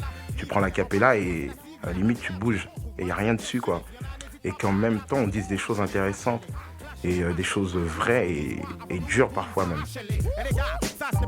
J'ai noirci, déchiré, jeté à la poubelle beaucoup de feuilles.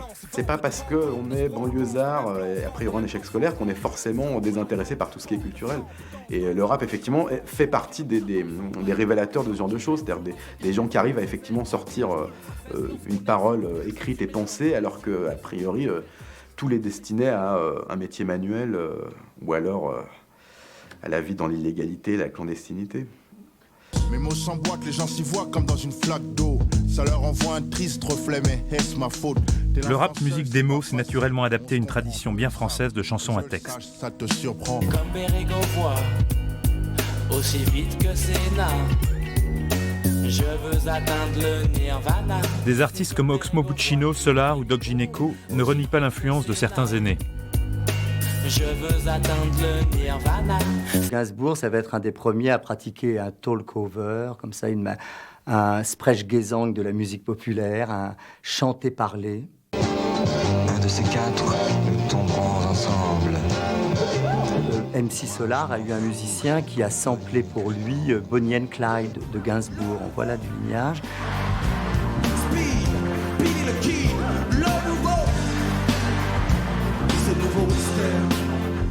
Moi, ça m'avait surpris la première fois, c'est Doc Gineco qui m'en avait parlé. Il me disait, ouais, les 20 chansons d'or de Aznavour, terrible. La Bohème, Désormais, c'est des morceaux qui sont non seulement reconnus par les rappeurs, mais aussi samplés. Émeute de Passy, c'est Désormais, avec les violons d'Aznavour. Dans la rue, l'humeur est sale, c'est rien. De la rue montent les rumeurs, ça va pas bien loin. Si les casques bleus calent, c'est rien. Et puis Renaud, parce que Renaud, c'est, il y a 25 ans, c'était Les Béton, donc déjà un des premiers emplois dans la culture populaire du Verlan. Ça fait partie des gens qui méritent le total respect, comme on dit, de la génération apologique. La France est un pays de flics, à tous les coins truand sang, pour faire régner l'ordre public, ils assassinent impunément. C'est les origines même de la chanson. Les origines de la chanson, on le sait, c'est transmettre l'actualité. Mais pas la transmettre froidement comme le journal télévisé, c'est la transmettre avec passion, en disant ce qu'on en pense. Pour les carouches, les harbouches, les manouches en carlouche, parfois même quand ça casse. Si Renaud façonnait son univers musical et sa langue en s'imprégnant de la figure du loupard des années 70, les rappeurs sont souvent les porte-voix de la jeunesse la plus turbulente. Le hip-hop tend le micro aux Sauvageon, Kaira et Haute Lascar, qui témoignent de leur quotidien en jouant d'une langue où se mêlent argot, verlan, mots d'arabe ou de wolof.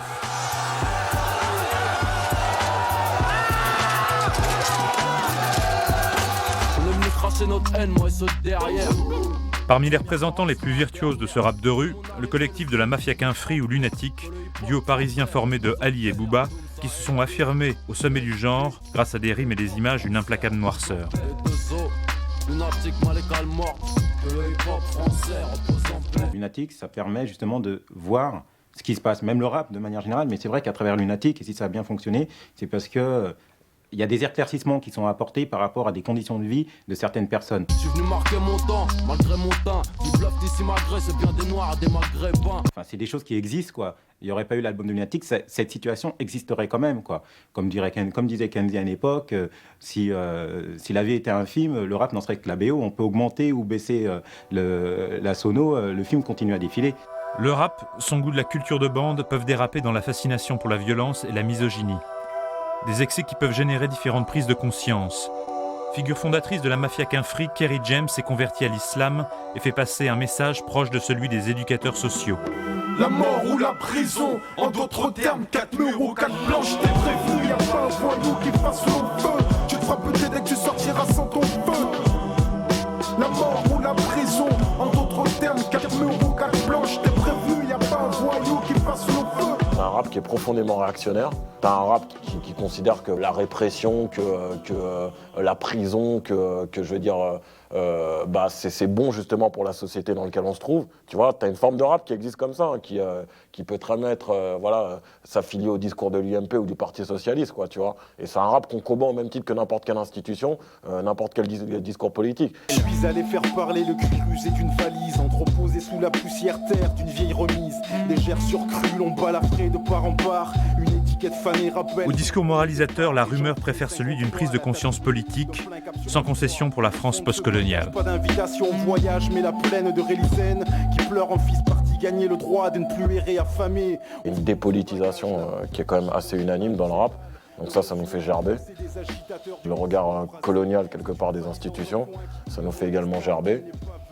Et puis aussi cette espèce de criminalisation qui consiste à dire qu'aujourd'hui le pauvre, c'est lui qui est à la base du marasme et du malaise général. Je veux dire, voilà, c'est lui qui porte la crise.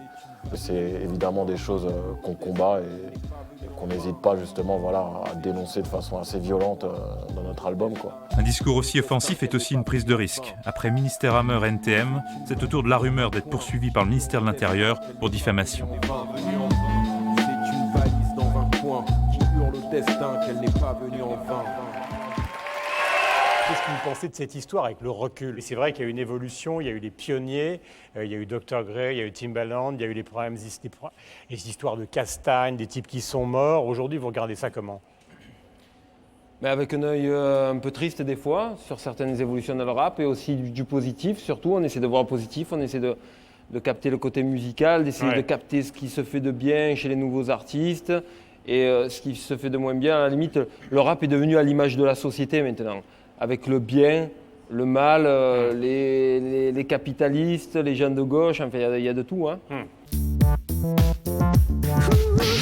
Je voudrais que vous découvriez l'interview de Nas, qui est probablement l'un des rappeurs américains qui joue le rôle le plus important actuellement. Son album s'appelle Fils de Dieu. C'est un garçon qui a eu une histoire particulière, puisque son père était musicien de jazz. D'ailleurs, il l'a invité sur un de ses albums. Il était trompettiste. Et Nas, contrairement à d'autres rappeurs américains, est assez éloigné, j'allais dire, du cliché Bentley, nana en string au bord de la piscine. Lui, il écrit fantastiquement bien. C'est le seul qui est resté comme ça depuis 10 ans, quoi. Voilà.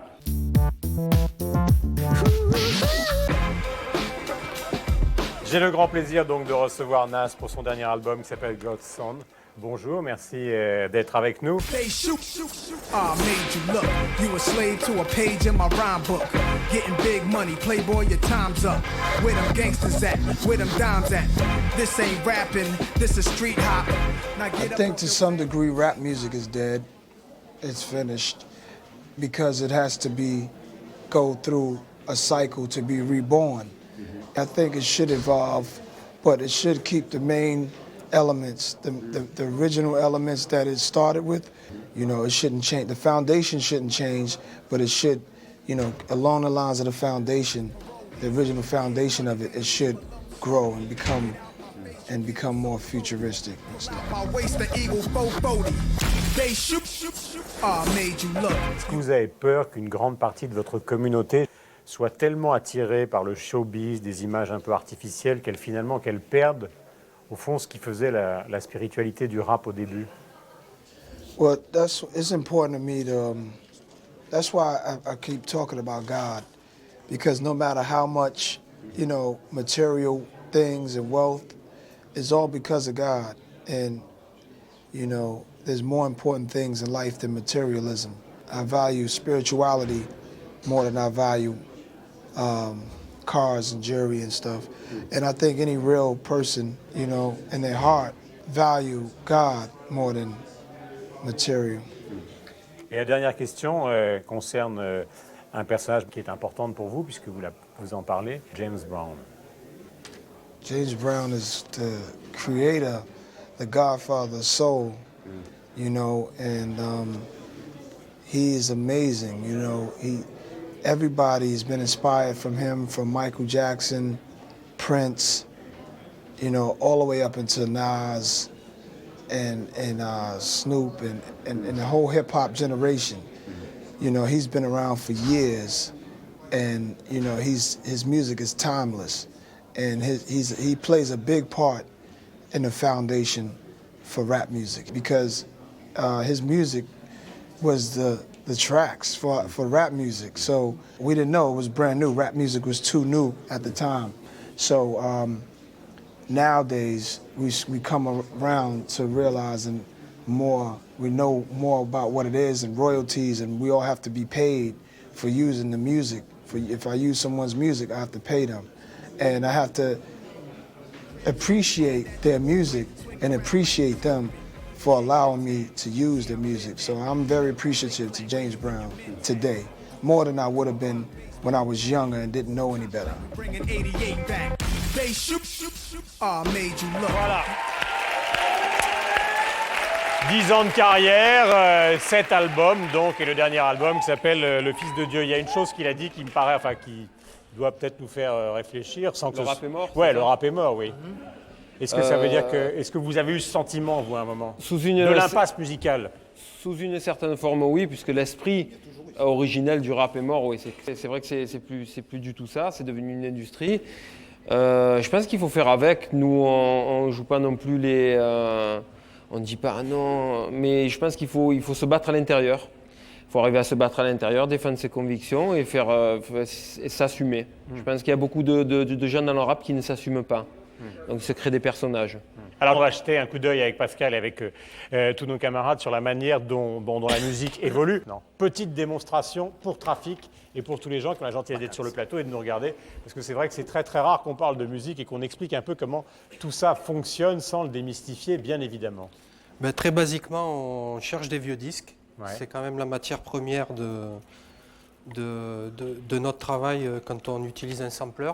Ouais. Un sampler, c'est cette machine. C'est une machine qui permet d'enregistrer certaines parties d'un disque et de le transformer en l'accélérant, en le ralentissant, de le développer. Il y a certains sons qu'on coupe, qu'on reprogramme. C'est un peu de l'enregistrement de sons et retravailler sur ces sons qu'on a enregistrés. Alors par exemple, là je vais vous faire écouter un morceau de Bob James qu'on a samplé à une époque lointaine.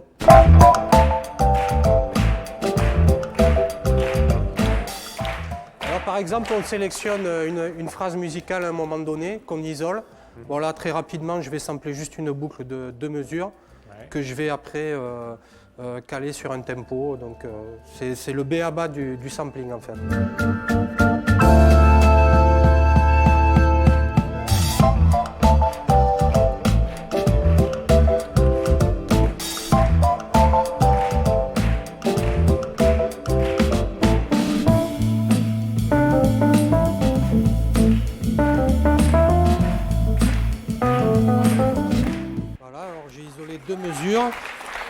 Donc là on est en plein mélange. Donc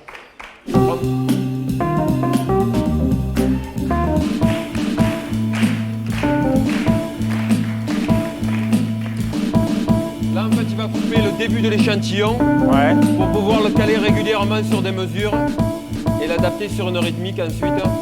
Alors le travail se passe différemment. Des fois c'est que du sampling, des fois c'est que des sons électroniques rejoués sur synthé, et des fois c'est carrément des musiciens qu'on resample. Et des fois c'est les trois mélangés. Et alors les textes là-dedans, ils préexistent, c'est-à-dire les textes ils sont là avant, Et vous cherchez les musiques après ou Non, alors c'est rare. C'est la seule partie anarchique du travail, c'est-à-dire les textes. Donc ça dépend en fait. Des fois on écrit des textes sur des morceaux et après les sons ils changent radicalement, ou sinon des fois c'est le contraire. Plus souvent on écrit sur les morceaux quand même. Voilà. Ouais, parce qu'on écrit beaucoup sur des atmosphères, donc on a besoin du morceau pour ça, quoi, pour trouver le thème et pour développer. De l'influence de la musique électronique évoquée tout à l'heure pour Moby, il en est encore plus question pour des jeunes groupes comme Cassius, qui revendiquent ouvertement l'héritage, par exemple, de Kraftwerk. Beaucoup de musique de danse, beaucoup d'utilisation des ordinateurs, un éloignement des instruments traditionnels. Cela étant dit, l'année, donc en dehors de cette histoire qu'on va vous raconter, a quand même été marquée, à mon avis, par le meilleur concert qui a eu lieu en automne dernier. C'était celui de Prince au Zénith. Et le grand amoureux de Prince, c'est donc le camarade Sinclair. Personne ne l'a jamais égalé. Essayons là, on va chercher. Moi je vais vous chercher un petit truc là. Non mais ça, alors ça c'est un grand piège parce qu'après ce qu'on vient de voir c'est... Non, on va essayer, on va s'amuser un petit peu, on est là pour ça. Merci. Alors, fais attention. Hein, vous pouvez y aller, hein, vous pouvez y aller. Merci pour lui. Allez, merci. Voilà. Greg, if you want to sing something. Master his own trade. No, let's... You have to try, Est-ce que ça marche chez vous? Voilà. C'est l'avantage des émissions qui ne sont pas coupées dans tous les sens. Voilà.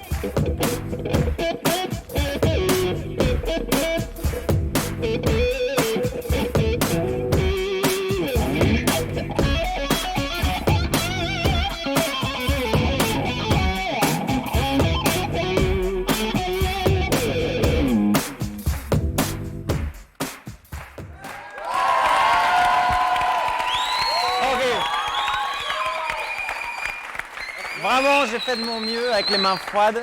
Mais pour moi, Prince, c'est ça. Ouais. Pour moi, c'est pas un hasard d'ailleurs si les deux albums s'appellent Au mépris du danger, la bonne attitude, parce que c'est assez courageux de faire ce que vous faites ici. Là, alors qu'on a. Mais en même temps, moi quand je pense à Prince, c'est ça, c'est cette folie. Ouais. Mais je pense que sur scène, lui, sa folie est vraiment calculée.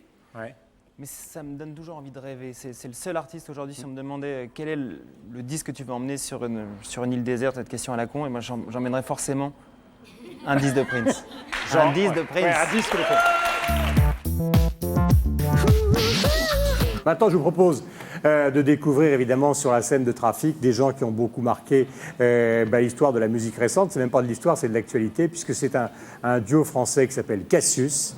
Ils sont ici en direct, ils vont jouer évidemment pour vous. On est absolument ravis de les accueillir et ils jouent avec un musicien et un chanteur noir qui est avec eux.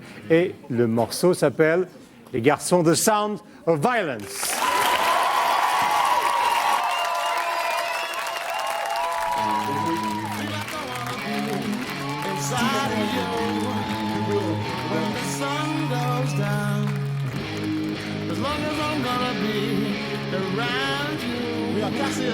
When the sun goes down, yeah.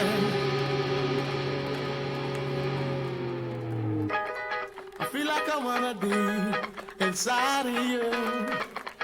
When the sun goes down, as long as I'm gonna be around you. When the sun goes down, yeah.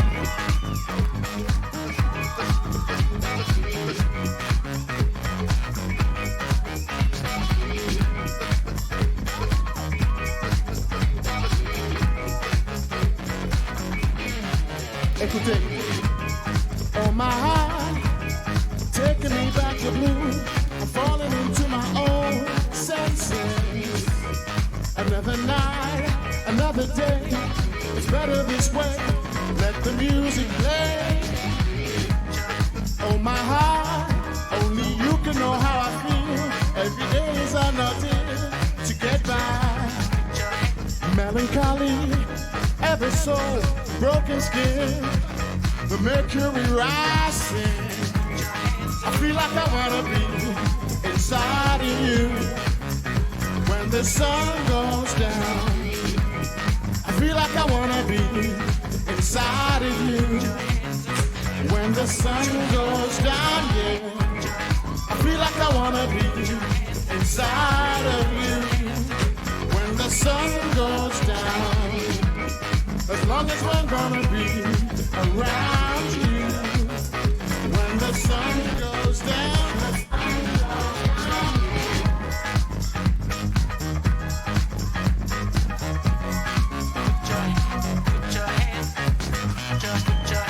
Oh my heart, there's movement across the tracks. The hope is to play back. Alright, lucky me, lucky you. They've given us a 2-minute warning. Oh my heart, I'm changing the way I kill, changing the way I feel. Step forward, let everybody all around the world understand what makes a child a man. Yes, I feel like I wanna be inside of you when the sun goes down.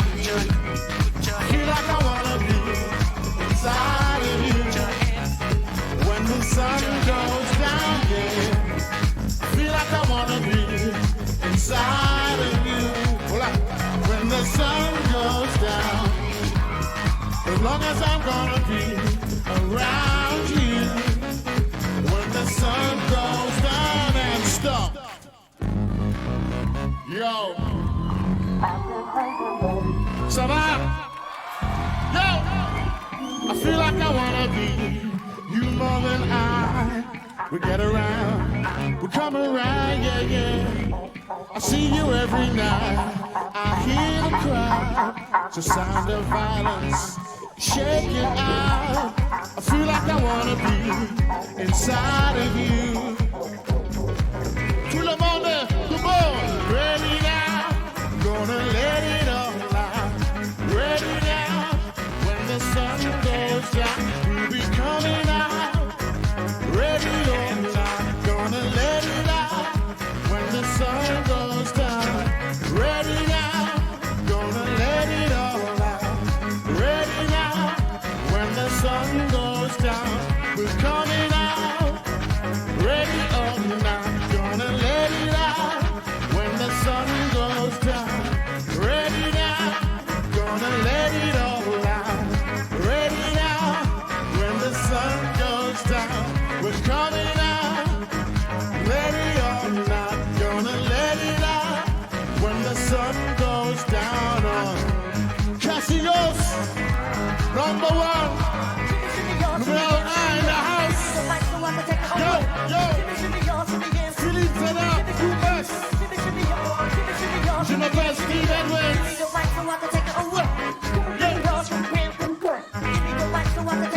Oh yeah. When the sun goes down. Shimmy y'all, shimmy yeah, shimmy yeah. Give me the mic so I can take it away. Baby, I like it raw. Ooh, baby, I like it raw. Merci beaucoup. Ooh, baby, I like it raw.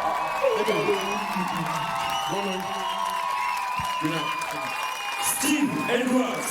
Steve Edwards.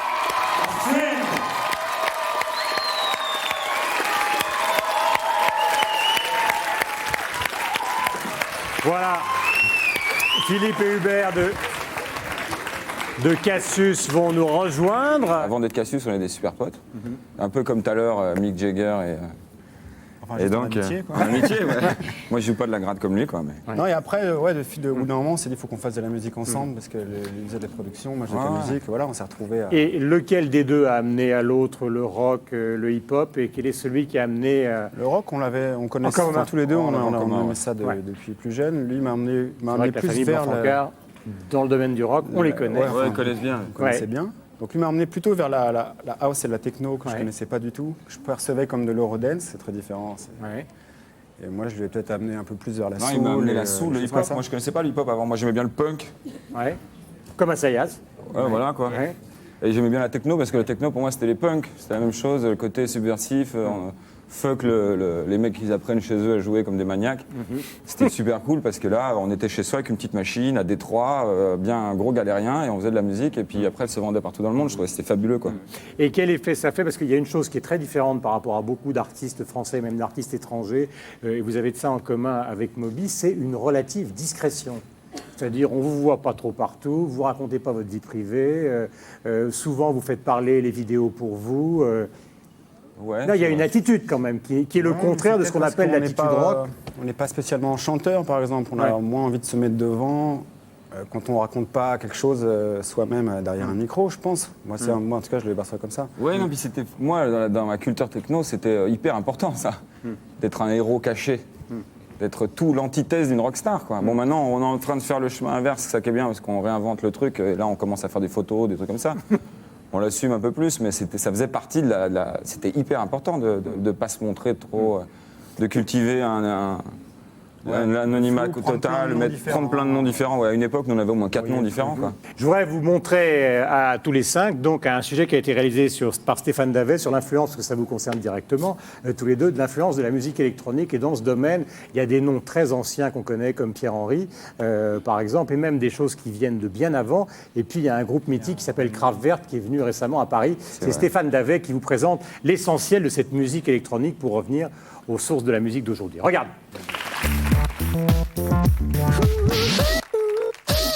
Préférant la citation à l'innovation, le rock a été bousculé dans les années 80 par une musique électronique qui prétendait souvent faire table rase du passé. Plus de 15 ans après ses débuts, la scène techno se penche à son tour sur les classiques à l'image d'un Mir Weiss reprenant le Miss You des Rolling Stones. Et si l'histoire des musiques électroniques était plus ancienne qu'on ne le pense. On pourrait dire qu'il y a 4 étapes. La première étape, c'est la préhistoire. Donc la préhistoire, elle s'arrête en gros autour de 1930-1935. Et c'est quelques illuminés comme Edgar Varèse ou Olivier Messiaen qui font leurs premières expérimentations avec des instruments fous comme les ondes Martenot, comme le thérémine et bien d'autres. Ensuite, il y a une deuxième époque qui pourrait être l'antiquité des musiques électroniques, avec la musique concrète, Pierre Schaeffer, Pierre-Henry. La troisième étape, en gros, elle démarre en 1967 avec le psyché-rock de Pierre-Henry et la musique psychédélique. C'est le moment où l'électronique rentre dans le monde pop.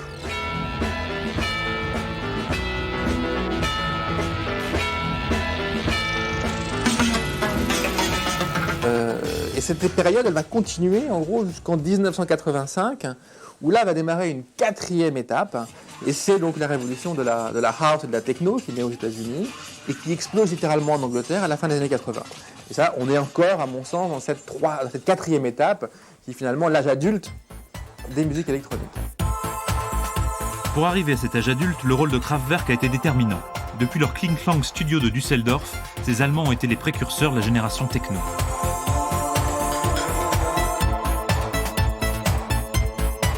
Lorsqu'on regarde un peu Kraftwerk, on se dit c'est un nœud, parce qu'ils sont eux-mêmes influencés par des tas de choses savantes du passé. Ils influencent eux-mêmes un nombre hallucinant de ce qui fait aujourd'hui les musiques du temps présent, du hip-hop en passant par la techno ou même la house. Ils ont ce côté pop qui les rend populaires, donc ils sont vraiment au centre de cette révolution électronique et de ces musiques. Ils ont inventé l'imaginaire des musiques électroniques d'aujourd'hui, comme Marcel Duchamp, en quelque sorte, a inventé avec son bidet l'imaginaire de l'art contemporain.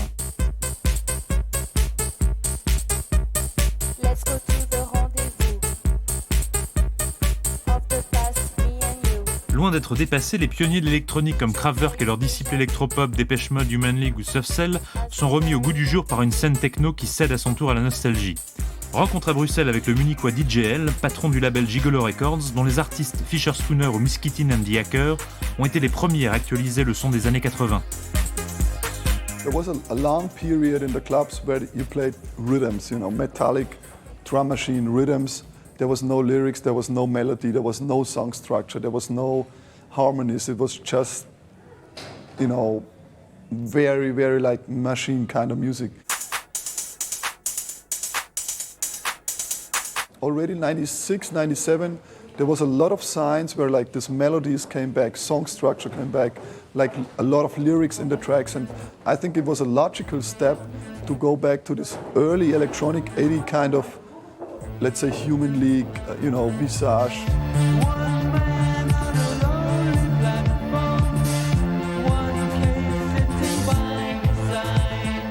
There was, so many pioneers, and I think in electronic music, so it was just like always in music history, look back, go back one step into the history, and then you can go back like 2 steps forward and create something new. Rock and roll music, rock music is coming back, but rock music you can dance to. This is a new flavor I feel right now, and there's a lot of people who do productions in this direction at the moment. Musicien et producteur français exilé à Londres, Dimitri Tikovoy est le démiurge du projet Trash Palace, qui fusionne cabaret rock électro-décadence. Avec des invités comme le chanteur de Placebo Brian Molko, Jean-Louis Murat, John Cale ou l'actrice Asia Argento, son premier album réinvente le « Je t'aime moi non plus » de Gainsbourg et imagine des visions futuristes des rapports sexuels. Rencontre avec Dimitri en tournage avec Brian Molko pour le clip de Metric System. Quand je suis arrivé en Angleterre, en fait, j'avais pas les moyens d'avoir un groupe, d'avoir un studio. J'avais rien du tout, j'avais juste mes synthés. Et donc j'avais envie de prouver à moi-même que tu pouvais avoir l'attitude punk sans les guitares. Le problème de la musique électronique, c'est très très lié à l'évolution de l'équipement, donc à la technologie. Donc ça se démode très très vite. Ça se démode très vite alors que le rock'n'roll, pour moi, se démode pas. Je pense que les deux existeront toujours. Et en révolte, le rock'n'roll sera toujours là parce qu'il y aura toujours des gens qui voudront faire les choses différemment. Donc je pense qu'ils avanceront toujours parallèlement et toujours ils essaieront de se marier de temps en temps avec plus ou moins de succès. Je pense que c'est les liaisons dangereuses en fait, le rock'n'roll et la musique électronique. Mais c'est ce qu'il y a de mieux parce que c'est ce qu'il y a de plus excitant. Quand ça marche, c'est foudroyant.